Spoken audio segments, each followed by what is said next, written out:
ایک حصے میں ایک گھڑی دن کی صرف بلاغ، یہ ہے پہنچا دینا.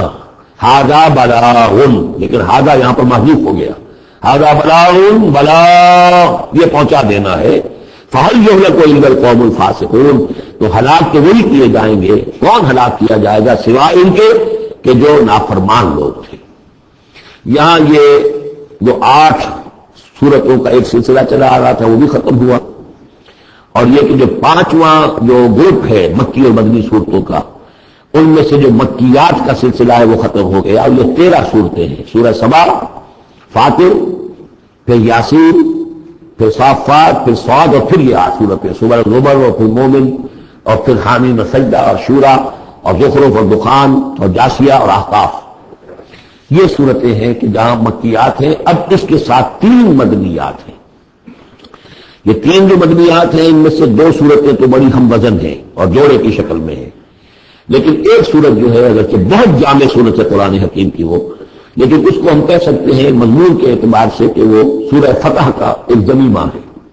اگرچہ اسلامی ریاست کے اصول، اسلامی معاشرے کے لیے بنیادی ہدایات کے اعتبار سے قرآن حکیم کی اہم ترین جامع ترین صورت 18 آیات میں اللہ تعالیٰ نے یہ سمجھیے کہ سورہ نساء، سورہ مائدہ میں جو اصول دیے ہیں اسلامی معاشرے کے اور اسلامی ریاست کے، ان کا لب لباب اور خلاصہ 18 آیات میں ہے سورہ حجرات میں. جہاں تک سورہ محمد صلی اللہ علیہ وسلم کا تعلق ہے، یہ بھی قرآن کی ان صورتوں میں سے ہے کہ جس کے 2 نام ہیں. اس کا نام سورہ قتال بھی ہے. زمانہ نزول جو ہے یہ غزوہ بدر سے متصلاً قبل نازل ہوئی ہے، یعنی سورہ بقرہ ہی کا ضمیمہ اس کو سمجھنا چاہیے. سورہ بقرہ ہے اکثر وہ آیات جو نازل ہوئی ہے ہجرت کے بعد سے لے کر اور غزوہ بدر تک. ایک تو ان کا بڑا مجموعہ ہے جو 40 رکوعوں پر مشتمل ہے، وہ تو سورہ بقرہ ہے، لیکن اس کو علیحدہ رکھا گیا ہے اگرچہ ہے اسی سلسلے کے اندر. اور اس کے علیحدہ رکھنے کا بیان کروں گا کہ سبب کیا ہے. تو گویا کہ اس کو ایک طرح سے سمجھیے کہ زمانہ نزول کے اعتبار سے یہ سورہ بقرہ کا ضمیمہ ہے، غزوہ بدر سے قبل نازل ہوئی.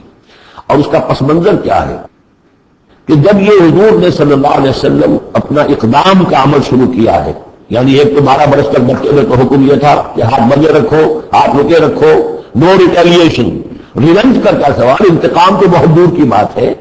نو raising of hand even in self defence, اپنے بچانے کے لیے بھی ہاتھ نہیں اٹھانا. اگر خباب بن الارت سے کہا جائے اتارے کپڑا اتار دو، لیٹ جاؤ جانوں کے اوپر لیٹ جاؤ.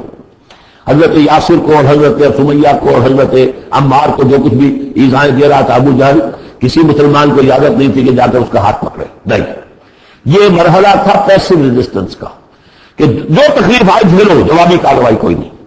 لیکن اب جیسا کہ ہم سورہ حج میں پڑھ چکے، اذن للذین یقاتلون بانہم ظلموا، اب اقتتال کا دور شروع ہو گیا. لیکن یہ کہ جو منافقین تھے یا جن کے دلوں میں روگ تھا، جو اب اس جان جوکھوں میں ڈالنے کے لیے تیار نہیں تھے، وہ کچھ کہہ رہے تھے کہ آخر لڑائی بھڑائی کا کیا فائدہ ہے، یہ تو کوئی صلح سے کام کرنا چاہیے. یا کوئی یہ بھی کہتا ہوگا کہ گڑ دے کر مارا جا سکتا ہو تو زہر کا کو دینا ہے. ہم اپنی دعوت و تبلیغ کے کام کو بس جاری رکھیں. اور یہ کہ محمد نے، معاذ اللہ میں ان کی بات نقل کر رہا ہوں، یہ محمد نے خود جو ہے مہم جوئی شروع کر دی ہے کہ انہوں نے جو ہے ان کو چھیڑ چھاڑ شروع کر دی، ان کے قافلوں کا تعاقب شروع کر دیا، ان کی جو ہے وہ کہ لائف لائن کے اوپر ہاتھ ڈال دیا. یہ جو حقیقت اقدام تو کر رہے ہیں یہ خود، اور اس سے گویا کہ لڑائی بھڑائی کا سلسلہ شروع ہو جائے گا. ان کے دلوں میں تو تھا روگ نفاق کا کہ وہ چاہتے نہیں تھے کہ ہمارے ایمان کا یہ امتحان ہو جائے کہ ہم سے کہا جائے کہ نکلو اللہ کی راہ میں جان ہتھیلی پر رکھ کر. لیکن وہ جو اس کی آڑ لے رہے تھے وہ کہہ رہے تھے کہ یہ لڑائی بھڑائی اور یہ جو ہے فساد، بلکہ صلح جوئی کے ساتھ معاملہ کرو. اور روڈ کا بھی یہ سورہ بقرہ کے دوسرے رکوع میں آیا تھا، وَإِذَا قِيلَ لَهُمْ لَا تُفْسِدُوا فِي الْأَرْضِ قَالُوا إِنَّمَا نَحْنُ مُصْلِحُونَ أَلَا إِنَّهُمْ هُمُ الْمُفْسِدُونَ وَلَٰكِن لَا يَشْعُرُونَ. تو گویا کہ اس جو بھی ہو رہی تھی اس وقت ان کی جو ذہن کی کیفیت تھی، اس میں اللہ تعالیٰ کی طرف سے یہ سورہ مبارکہ نازل ہوئی ہے. اور یہ اسلوب کے اعتبار سے پورے قرآن میں منفرد ہے. بالکل ابرپٹلی شروع ہو رہی ہے، کوئی تمہید نہیں، کوئی حروف مقطعات نہیں، کوئی اللہ کی حمد، کوئی اور شے کچھ نہیں. قرآن مجید کی عظمت کچھ نہیں، بلکہ الذین، اس سے جملہ شروع ہو رہا ہے جو عام طور پر جملے کے شروع کے لیے عام اسلوب نہیں ہے.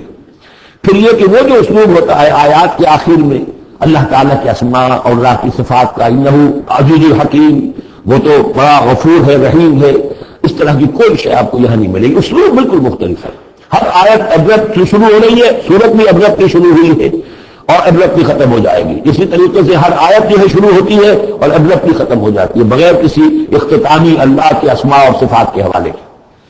باقی اس میں اور سورہ جو اگلی صورت ہے سورہ فتح، اس میں کیا ترتیب ہے وہ یہ ہے کہ حضور کی انقلابی جد و جہد کا جو آخری مرحلہ تھا، یعنی قتال، عام کانفلکٹ، اس سے متصل قبل یہ سورہ محمد نازل ہو رہی ہے. اور اس کا جو اختتام ہو رہا تھا اور اللہ تعالیٰ کی طرف سے جو فتح آئی ہے اس کی تمہید ہے سورہ حدیبیہ، انا فتحنا لک فتحا مبینا. تو گویا کہ یہ دونوں اینڈ ہیں اس کے. جو آخری مرحلہ تھا انقلاب محمد صلی اللہ علیہ وسلم کی جد و جہد کا، اس میں جو عام کانفلکٹ شروع ہو رہا ہے غزوہ بدر سے، اس سے قبل یہ صورت نازل ہوئی. اور جب آخری فتح ہونے والی ہے اور وہ فتح مکہ کی ہوگی، لیکن اس سے قبل جو اللہ نے تمہیدی فتح دی ہے وہ فتح ہے انا فتحنا لک فتحا مبینا، وہ صلح حدیبیہ جس کا ذکر جو ہے وہ سورہ فتح کے اندر ہے. یہ ربط ہے ان میں. بسم اللہ الرحمن الرحیم. الذین کفروا وصدوا عن سبیل اللہ اضل اعمالهم. جن لوگوں نے کفر کیا اللہ کے راستے سے روکا اور خود بھی رکے، سدا یا سدوں میں عرض کر چکا ہوں بار بار، رکنا بھی روکنا بھی یہ فعل لازم بھی ہے، فعل متعدی بھی ہے.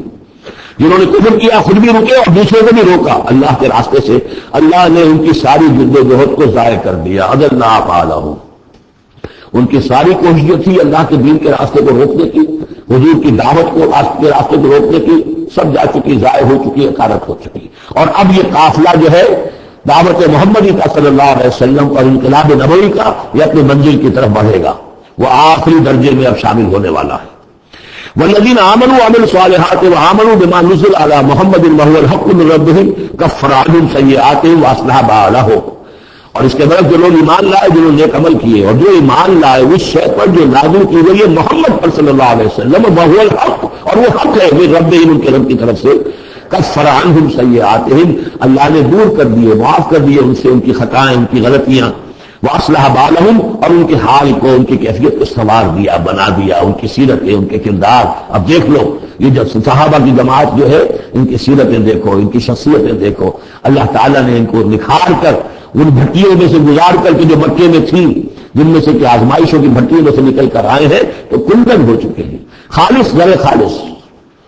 ذالک بأن الذین کفروا اتبعوا الباطل، یہ اس لیے کہ جن لوگوں نے کفر کیا انہوں نے باطل کی پیروی کی، لہذا وہ تو نتیجہ اس کا وہی نکلنا تھا جو نکل رہا ہے.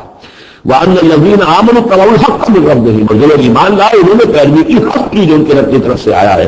كَذَلِكَ يَضْرِبُ اللَّهُ لِلنَّاسِ أَمْثَالَهُمْ، اسی طرح اللہ تعالیٰ لوگوں کے لیے ان کی مثالیں بیان کرتا ہے. فَإِذَا لَقِيتُمُ الَّذِينَ كَفَرُوا فَضَرْبَ الرِّقَابِ. اب یہ ہے آیت جو مشکلات القرآن میں سے ہے.